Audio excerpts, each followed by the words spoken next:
Hi, welcome to my designer diary. So it's 2nd of January, so Happy New Year to you. Um, right, so I've been completing my sort of stats for the previous year, and I keep a few spreadsheets and things. And uh, this one starts in sort of January 2019, and it goes up to the end of last month, December 2022. So no, I started before then, but I was kind of just playing around, learning what I was doing and things. And you can kind of see this kind of general low level of activity. Now, it was on a kind of slow growth anyway until May June 2019, and I was very ill in May, and I spent kind of the month in hospital, and then I kind of had to take um, almost like 6 months off, sort of recuperating. Um, and that is when I really started. I had more time to write. And so obviously, the more you write, the more you release, the more you release, the more you earn. And then that's this kind of step up here. And that goes through then March 2020 was the start of the pandemic. Everyone was locked down. And that's when solo play really started to explode for me. And so that is this big kind of step up here. And so the red line is DriveThruRPG. Um, Now I got picked up in a bundle of holding for Blaze in the Dark in December into January, and so the bundle ran December, and I got paid in January, and then that's this big spike here.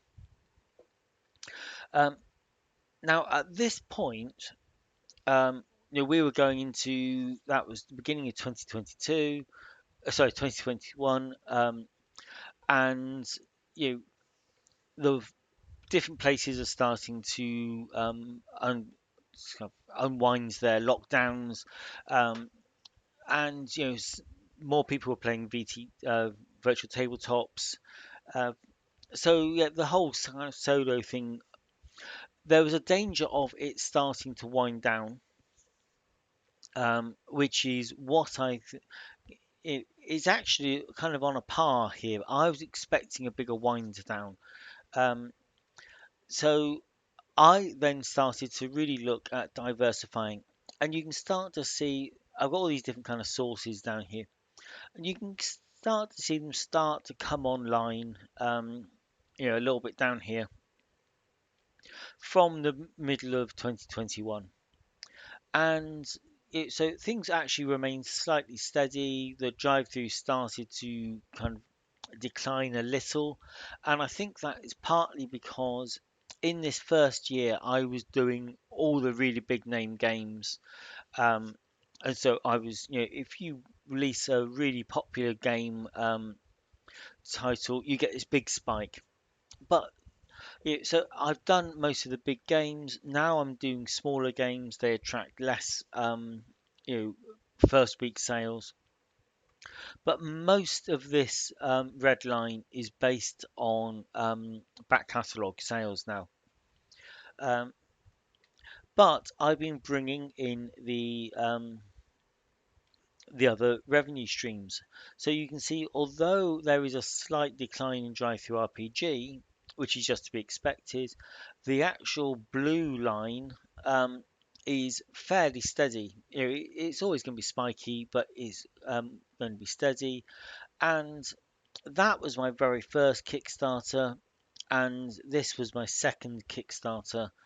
Um, the first one was D&D, so I'm not surprised it was more popular. The second one I'm really pleased with was Solo, and you know that spike there is the difference between that's where if I was exclusive with DriveThruRPG, and then that's the difference that the Kickstarter makes.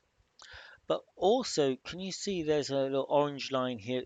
It's a nice steady upward trend. That's Amazon, and if that continues to grow in that kind of steady, slow but steady rate, that is going to be a significant sort of contributor going forward. but I can imagine Kickstarter also being a major contributor in 2023. So that's my sort of overall kind of figures and the trend. So here, when I started, I was kind of almost 50-50, sort of red blue here. The red is community content programs and royalties, blue is my publisher. And someone pointed out to me that actually the publisher was far more valuable than community content, mainly because you earn more per sale, but also you earn things like publisher points, which you can spend on deal of the day and other promotions, and you can build your email marketing list. So there's all kinds of benefits to being doing more publisher and less community content.